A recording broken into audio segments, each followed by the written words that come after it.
আমার কলিজার টুকরা সন্তান, আমি মারে জবাই করে কলিজা নিয়ে আসছো, তাতে মায়ের কোনো আফসোস নাই। আমি মা তো তোকে যখন প্রসব করেছি তখনই আমি মা মরার জন্য প্রস্তুতি নিয়ে আনেছি, কারণ প্রসবের যন্ত্রণা এত কঠিন। প্রত্যেকটা মা প্রসবের যন্ত্রণাটাকে মরণ মনে করে, এজন্য এলাকার পাশের ভাবিদের কাছে ডাইকা ডাইকা বিদায় নিয়ে নেয়।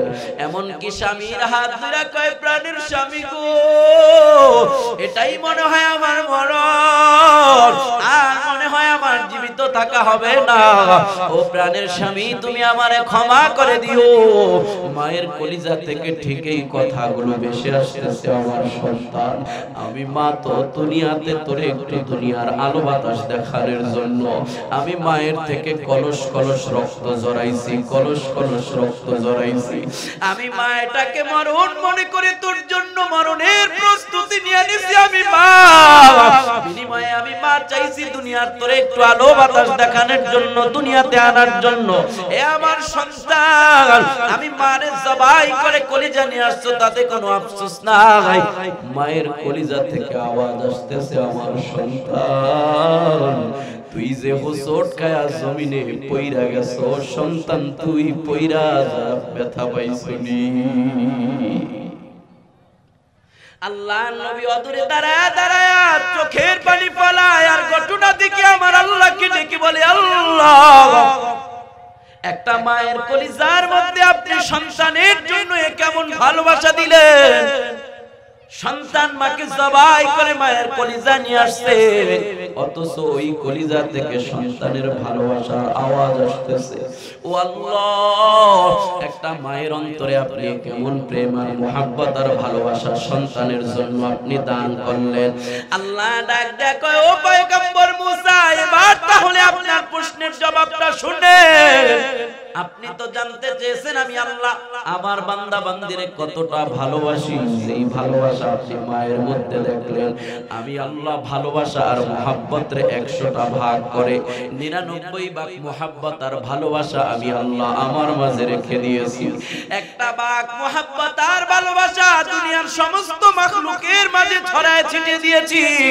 ওই এক ভাগ মুহাব্বতের একটু ছিটা ফোটা মুহাব্বত দয়া কুকুরের মধ্যে পড়ার কারণে, কুকুরের মধ্যে কুকুরের সন্তানের জন্য বড় মায়া, ওই মুহাব্বতের এক ভাগের এক ছিটা ফোটা মুহাব্বত যায় বাঘের মধ্যে পড়ার কারণে, হিংস্র বাঘের মধ্যে তার সন্তানের জন্য বড় মায়া। ওই এক ভাগ মুহাব্বতের একটু ছিটা ফোটা মুহাব্বত পাখির মধ্যে পড়ার কারণে পাখির ছানার জন্য পাখির বড় মায়া। আপনি যদি কোনো পাখির বাসা বাঁধতে যান, তাহলে মা পাখিটা দেখবেন আপনার মাথার উপরে ঘুর ঘুর করতেছে, উঠতেছে উঠতেছে, তার মানে পাখির মধ্যে পাখির ছানার জন্য বড় মায়া।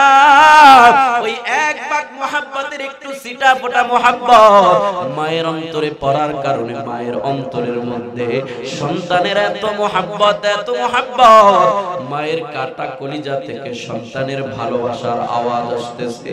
আল্লাহ নবী মুসা ডাক দিয়া কয়, আল্লাহ, এক ভাগ মুহাব্বতের একটু ছিটা ফোটা মুহাব্বতের যদি এত পাওয়ার, তাহলে বাকি 99 ভাগ মুহাব্বতের কত পাওয়ার। ও আল্লাহ, আমি মুসা নবীর বুঝে আসে গেছে। আল্লাহ ডাক দিয়া কয়, ও নবী মুসা, তুমি বুঝতে পারছো নি বাকি 99 ভাগ মুহাব্বতের কত পাওয়ার? মুসা নবী কয়, হ্যাঁ আল্লাহ, আমার বুঝে এসে গেছে বাকি 99 ভাগ মুহাব্বতের কত পাওয়ার। তবে আল্লাহ, আমার জানতে মন চায় এই 99 ভাগ মুহাব্বত আপনি আপনার মাঝে কেন রেখেছেন? দুনিয়াতে আপনার ছেলে নাই, মেয়ে নাই, স্ত্রী নাই, পুত্র নাই, লাম ইয়ালিদ ওয়া লাম ইউলাদ ওয়া লাম ইয়াকুল লাহু কুফুয়ান আহাদ। ও আল্লাহ, দুনিয়াতে আপনার আপন বলতে কেউ নাই, না আপনি কারো থেকে জন্ম নিয়েছেন, না কাউকে জন্ম দিয়েছেন, তাহলে বাকি 99 ভাগ এই পাওয়ারি মুহাব্বত আপনি কার জন্য রেখেছেন? দেখো ও নবী মুসা, এই পাওয়ারি 99 ভাগ মুহাব্বত আমি দুনিয়াতে আমার বান্দা বান্দির জন্য রেখেছি রে নবী মুসা।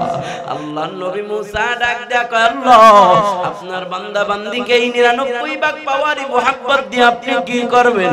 আল্লাহ ডাক দেখো, ও নবী মুসা বান্দা বান্দি দুনিয়ার জমিনে যাওয়ার পর শয়তান তাদেরকে চতুর্দিক থেকে ধোঁকা দিয়া গুনাহ করায় ফেলবে সামনে পিছনে ডানে বামে চতুর্দিক থেকে শয়তান তাদেরকে ধোঁকা দিবে আমার বান্দা বান্দি শয়তানের ধোঁকায় পড়ে যখন গুনাহ করে ফেলবে হঠাৎ করে এইভাবে কোন মজমার আয়োজন হয়ে যাবে অথবা বান্দা নিজের ভিতরে একটু অনুশোচনা চলে আসবে বান্দাটা যখন অনুশোচনা আসার পর আমি আল্লাহর দয়া মায়া সম্পর্কে জানতে পারার পর তওবার নিয়তে মুহাব্বতে জবান খুলে আমি আল্লাহরে মুহাব্বতে ডাক দিয়া ডাকবে আল্লাহ ও দীপুরের মানুষ আমাদের জীবনে গুনাহ আছে না নাই তওবার নিয়তে দীপুরের নারী পুরুষ যুবক বৃদ্ধ সবাই মুহাব্বতে আমার আল্লাহকে তওবার নিয়তে একটা ডাক দিয়া বলেন তো দেখি আরে নিজের জিন্দেগীর গুনাহ ক্ষমা করার আশায় অন্তরের সব মহব্বত টুকু ঢেলে দিয়ে আমার আল্লাহকে ডেকে বলেন আল্লাহ আল্লাহ বলে বান্দা যখন তওবা করার নিয়তে গুনাহ থেকে তওবার নিয়তে বান্দা যখন মুহাব্বতে এইভাবে আমি আল্লাহকে আল্লাহ আল্লাহ বলে ডাকবে আমার বান্দা তওবার নিয়তে আমি আল্লাহকে আল্লাহ বলে ডাক দিতে দেরি আমি আল্লাহ বান্দার জন্য রেখে দেওয়া 99 ভাগ মুহাব্বতের পাওয়ার দিয়া বান্দার জিন্দেগীর সমস্ত গুনাহ ক্ষমা করতে আমি আল্লাহ দেরি করব না আতিনা ফি দারে দুনিয়া না হাসান আতিনা ফি দারে উকবা না হাসান ইয়া গিয়াসাল মুস্তাগীসিন হদিনা লাফতিখারা বিল উলুমি ওয়াল গিনা ইয়া ইলাহি তু মেরা মাবুদ है या इलाही तू मेरा माशूक है आवाज করে বলা যাবে কি আল্লাহু আকবার তাহলে নেক আমলের এক মাগফিরাতের এক নম্বর অর্থ অনুযায়ী নেক আমলের দিকে আল্লাহ সবাইকে দৌড়াতে বলেছেন ও দীপুরের মানুষ ওই নেক আমলের মাস আমাদের সামনের মাস নেক আমলের মাস আসতেছে রমজানের মাস যেখানে একটা ফরজ যদি আপনি আদায় করেন 70টা ফরজের সওয়াব আল্লাহ দান করব একটা নফল আদায় করলে আল্লাহ একটা ফরজ আদায় করার সওয়াব দান করব এজন্য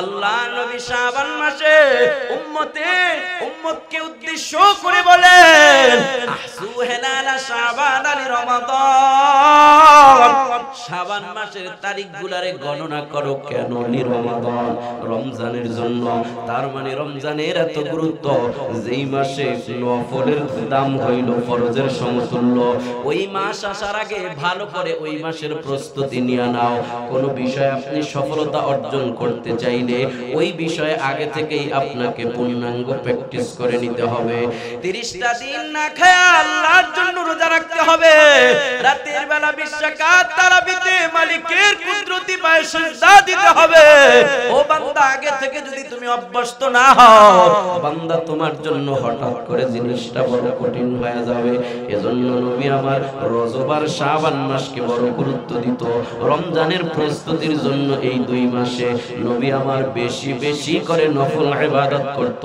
বেশি বেশি করে নফল রোজা আদায় করত যাতে করে রমজানে গিয়া 30 রাকাত তারাবি আর 30টা 20 রাকাত তারাবি আর 30টা রোজা রাখতে কোনো সমস্যা না হয় তাহলে আল্লাহ বলেন ওয়াসারিউ ইলা মাগফিরাতিম মির রাব্বিকুম হে বিশ্ববাসী মানব মণ্ডলী সবাই মিলে প্রতিযোগিতা দিয়া আগাও কোন দিকে আগাইবা বলে জান্নাতুল ফেরদাউস পাওয়ার জন্য তোমার নেক আমলের দরকার এজন্য নেকের দিকে প্রতিযোগিতা দাও তুমি এই দিকে তাকায়ও না অমুকের বিল্ডিং 10 তলা আমার 15 তলা না করলে কেমনে হয় অমুকের বিল্ডিং অমুকের মুন্সিগঞ্জে 2-3টা বাড়ি আমার একটা না করলে কেমনে হয় এই প্রতিযোগিতা না দিয়া বান্দা ওয়াসারিউ ইলা মাগফিরাতিম মির রাব্বিকুম নেকের প্রতিযোগিতা দাও অমুকে 5 ওয়াক্ত নামাজ পড়ে আমি কেন পারি না অমুকে 30টা রোজা রাখে আমি কেন পারি না অমুকের সন্তানগুলো কুরআনওয়ালা হয়ে গেছে আমার সন্তান কেন হয় না অমুকে এত এত নফল ইবাদত করে আমি কেন পারি না অমুকে দাড়ি রাখছে আমি কেন পারি না অমুকে এত সদকা দেয় আমি আমারও তো সম্পদ আছে আমি কেন পারি না না। 1 নম্বর মাগফিরাতের অর্থ অনুযায়ী আজকে থেকে সবাই মিলে প্রতিযোগিতা দিয়া দৌড়াবো, তো দৌড়াবো নেক আমলের দিকে দৌড়াবো। রাজি আছি না? তাহলে আল্লাহ সবাইকে প্রতিযোগিতা দিয়া কোন দিকে দৌড়াইতে বলল? নেকের দিকে। কোন দিকে? ও ধীপুরের মানুষ, আমি জানি না এতদিন কে কোন দিকে দৌড়াইছে, কে কোন দিকে দৌড়াইছেন আমি জানি না। মালিকের এই মেসেজ পাওয়ার পর আজকে থেকে দীপুরের নারী, পুরুষ, যুবক, বৃদ্ধ সবার অন্তরের পণ আর প্রতিজ্ঞা হবে, বাকি জিন্দেগিতে কোন দিকে দৌড়াইছি জানি না, আল্লাহ নেকের দিকে দৌড়াইতে বলেছে। আর যেন আমাদের একটা দৌড় গুনার দিকে না হয়, আর যেন আমাদের দৌড় মিথ্যার দিকে না হয়, ধোঁকাবাজির দিকে না হয়। আজকে থেকে দৌড়াবো তো ইনশাআল্লাহ অন্তরে পণ আর প্রতিজ্ঞা করেন হায়াতের জিন্দেগিতে আল্লাহ যতদিন বাঁচায় রাখে নেকের দিকে দৌড়াবো। রাজি আছি না নাই? যুবক, কত পথেই তো তুমি দৌড়াই, কুয়াকাটার পথে কম দৌড়াও না, কক্সবাজারের পথে কম দৌড়ায় না, সিলেট জাফলং এর পথে কম দৌড়াও না, সাজেক বেলিতে তুমি কম দৌড়ায় না। তোমার ঘরের পাশে মালিকের ঘর, মসজিদে তুমি 5 ওয়াক্ত নামাজে দৌড়াইতে পারো না। কত বৃদ্ধ সমাজে এমন আছে একদিনও চায়ের দোকানে যায় চা খাওয়া মিস হয় না, কিন্তু মালিকের ঘরের সামনে দিয়ে হাইটা যায়, মালিকের ঘরে ঢুকতে পারে না। আছে না নাই? যুবক, এখনো তুমি রাতের বেলা গুনাহ করতে করতে ঘুমাইতেছো, এখনো তুমি ফজরের নামাজ পড়ো না, এশারের নামাজ পড়ো না।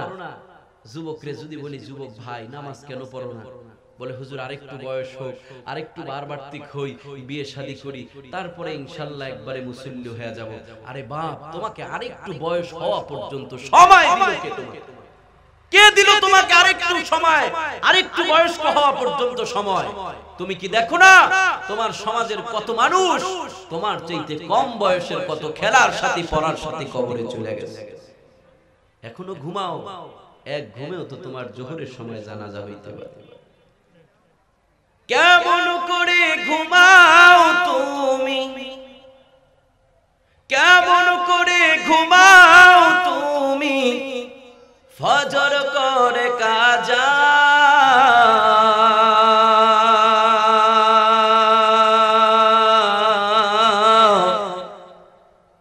এমন তো হতে পারে জোহরে জানাজা তোমার, এমন তো হতে পারে জোহরে জানাজা। পারে কি পারে না? তাই যদি হয় দীপুরের মানুষ, মালিকের মেসেজ আপনাদের কাছে পৌঁছায় দিলাম। আমি বক্তাকে দেখানোর দরকার নাই, অন্তরে পণ আর প্রতিজ্ঞা করেন হায়াতের বাকি জিন্দেগিতে 1 ওয়াক্ত নামাজ ছাড়বো না। আজান হয়ে যাবে তো মালিকের এই মেসেজের উপরে আমল করণার্থে আল্লাহ নেকের দিকে দৌড়াতে বলেছে, আর বসে থাকবো না, মসজিদের দিকে দৌড়াবো, 5 ওয়াক্ত মসজিদের দিকে দৌড়াবো।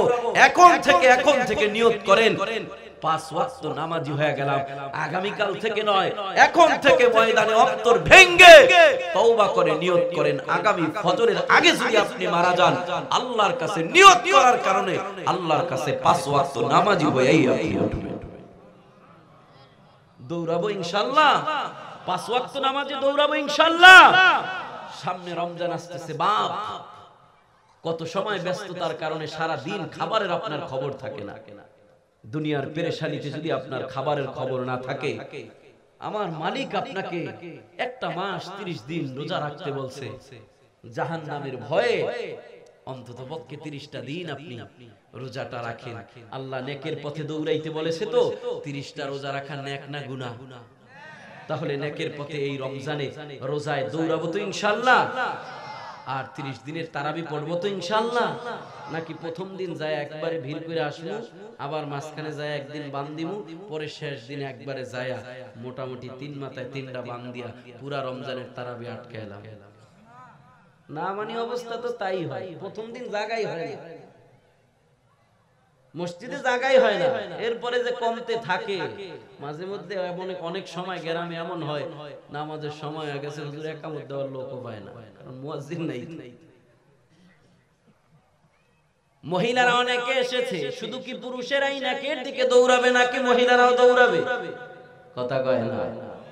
আমাদের মহিলারা এখন আর নেকের দিকে দৌড়ায় না, আমাদের মহিলারা এখন পাল্লা দিয়া বাজারের দিকে দৌড়ায়।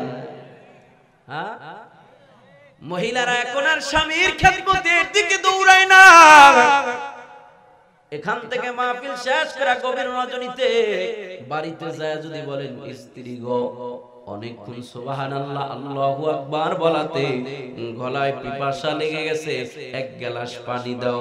অনেক বেজাইতা মহিলা এমন আছে কইব এ আইছে এত রাইতে আমার ঘুম ভাঙতে, এক গ্লাস তুমি খাও আর এক গ্লাস আমার লিগে লইয়া আইও। কথা কয় না, আছে না নাই?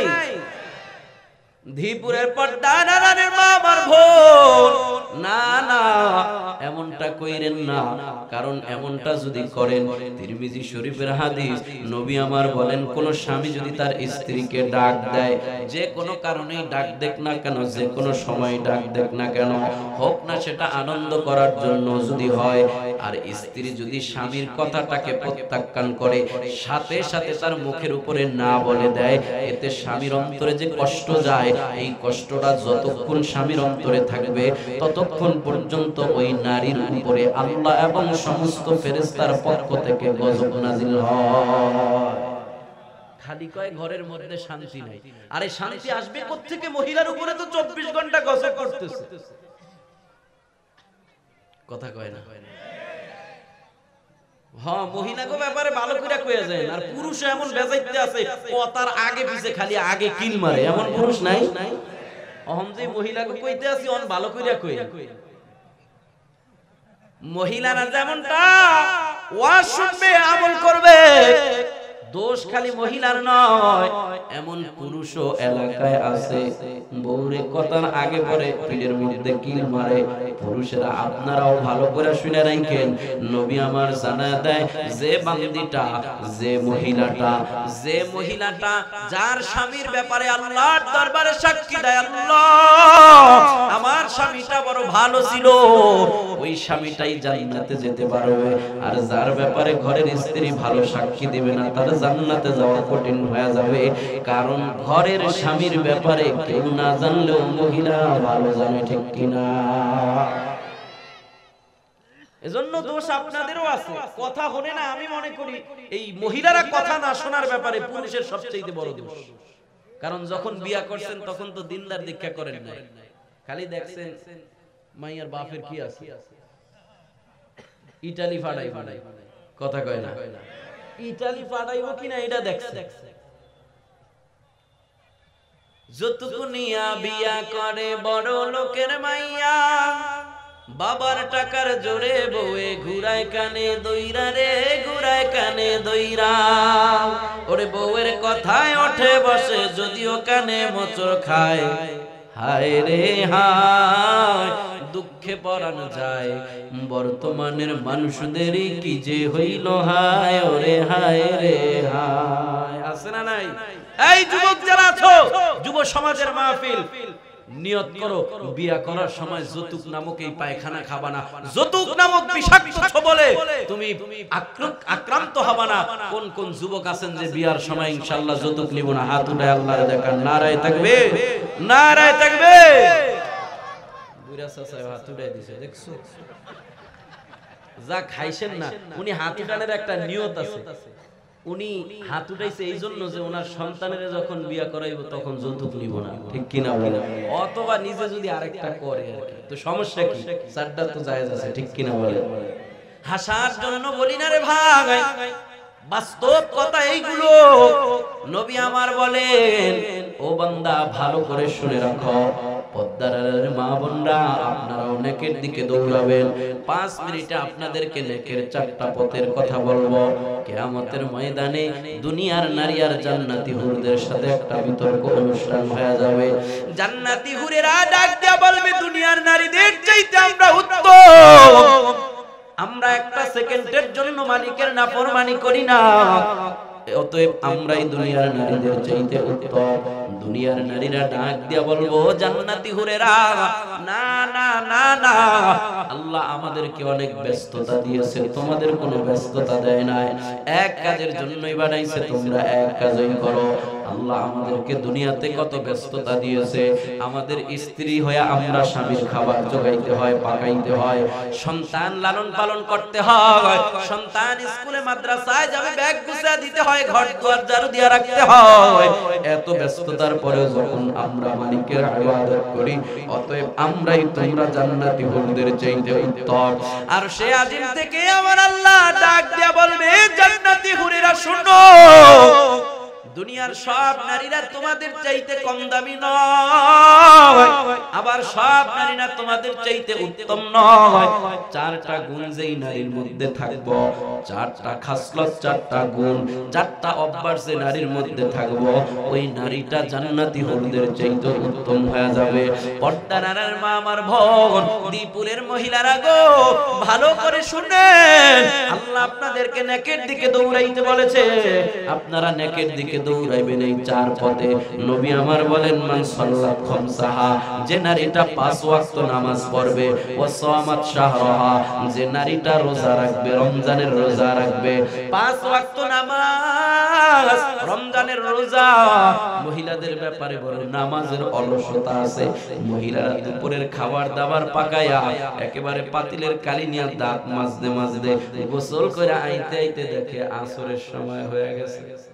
কথা কয় না। এজন্য আল্লাহর নবীর দিয়ে আল্লাহ জানা দেয়, যেই নারীর 1 নম্বর গুণ হবে 5 ওয়াক্ত নামাজ, 5 ওয়াক্ত নামাজ ঠিকমতো আদায় করবে, ও সামাত শাহরাহা, রমজানের রোজাগুলো ঠিকমতো আদায় করবে। রমজানের রোজার ব্যাপারে মহিলাদের অনেক অলসতা আছে, কারণ প্রাকৃতিক সমস্যা হিসেবে আল্লাহ প্রত্যেকটা নারীকে প্রতি মাসে একটা প্রাকৃতিক সমস্যা দিয়ে দিয়েছে, যেই সময় মহিলাদের নামাজও পড়তে হয় না, রোজাও রাখা চলে না। তবে নামাজের কাজা করতে হয় না, রোজাগুলো কাজা করতে হয়। মহিলারা রমজানের এই রোজাগুলো কাজা থাইকা যায়, ওটারে মহিলারা বাংতি রোজা বলে, ওই বাংতি রোজাগুলো আদায় করতে হয়।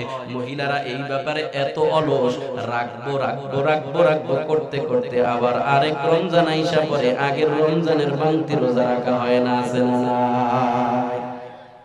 এজন্য নবী আমার বলেন, ওয়াসামাত শাহরাহা, যেই মহিলা রমজানের রোজাগুলো আদায় করবে। 3 নম্বরে ওয়াতাআত বালাহা, যে মহিলাটা স্বামীর খেদমত করে।